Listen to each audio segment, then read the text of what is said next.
মহিলাদের জন্য প্রকল্পের সুযোগ নিচ্ছেন পুরুষ।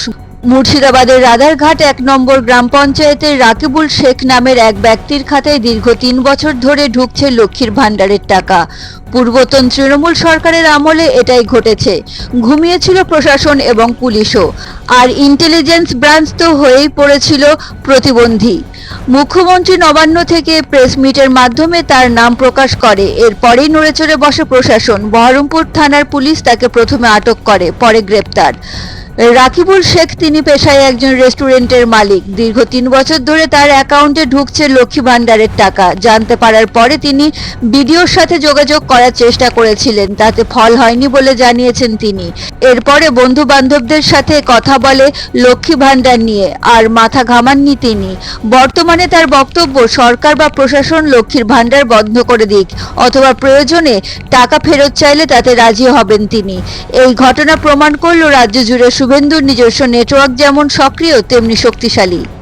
লক্ষ্মীর ভান্ডার পাচ্ছেন রাকিবুল শেখ, তার পিতার নাম মনসুর শেখ, তার বাড়ি হচ্ছে শিয়ালমারা, পোস্ট হচ্ছে বহরমপুরের রাধারঘাট। তিনি রাধারঘাট ১ নম্বর জিপি, তার এপিক নাম্বার হচ্ছে SAF 1242254। অর্থাৎ যে কর্মসূচি মহিলাদের জন্য, সেই কর্মসূচি তো ভেজাল এবং বেনজল ভেরিফিকেশন না থাকার ফলে ঢুকে বসে আছে। আমি আজকেও দেখলাম এটা হচ্ছে বিষয় যে লক্ষ্মীর ভাণ্ডার মানে তো সেটা ফিমেলরা পাবে। হ্যাঁ, তো যেহেতু উনি একজন মেল, তো তার অ্যাকাউন্টে কী করে টাকা ঢুকবে?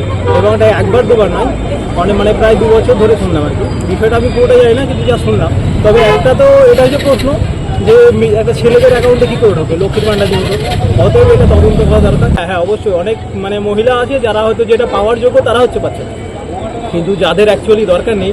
এবং সবথেকে বড় হচ্ছে উনি তো একজন পুরুষ, তার অ্যাকাউন্টে কী করে আসে? অতএব এটা অবশ্যই চেক করা উচিত এবং যাচাই করা উচিত। যারা পাওয়ার যোগ্য তাদেরকে দেওয়া উচিত। আমি এমনি আগে তখন আমার একটা রেস্টুরেন্টের ব্যবসা আছে, পার্টনারে আছি, তবে ঢুকতে আমি নিজেও জানতাম না। আমি বিডিও অফিসে গিয়েছিলাম, বিডিও অফিসে জানানোর পর কোনো রেসপন্স পাইনি। আমি অফ করার জন্য গিয়েছিলাম, আমি বললো 2 দিন পর এসে গিয়েছিলাম, কোনো পাত্তা পাইনি আমি। যেটা হবে সরকার নিয়ম অনুসারে সেটা করতে হবে আর কি। থেকে এরকম হবে, কীভাবে ঢুকেছে আমি নিজেও জানি না, কীভাবে ঢুকেছে আমি নিজেও জানি না। অ্যাপ্লাই কীভাবে হয়েছে অ্যাপ্লাই তাও জানি, আমি তো অ্যাপ্লাই করিনি।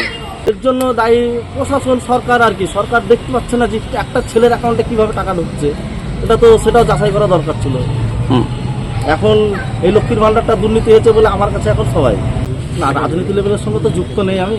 কোন কী করে হলো জানে, হয়তো আশেপাশে দুশ্মন থাকতেও পারে।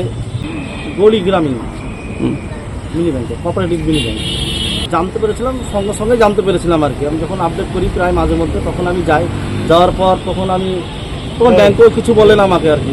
4-5টা বন্ধুর কাছে পরামর্শ নিলাম, তারা ভালো ডিপার্টমেন্টে জব করে। তারপর ওরা বললো যে ঢুকুক, অসুবিধা নাই। ভিডিওতে যাওয়ার পর আমি এটা বলেছিলাম। এটা যদি যাচাই করে দেখতে যায় তো মনে হয় 45% বা 40% আছে এরকম। মুখ্যমন্ত্রী সাহেব যেটা বলেছে এটা পুরো আমাকে উল্লেখ করে, এটা যদি যাচাই করে পুরো পশ্চিমবাংলায়, তো এটা সবারই মনে হয় 40% পেয়ে যাবে আর কি।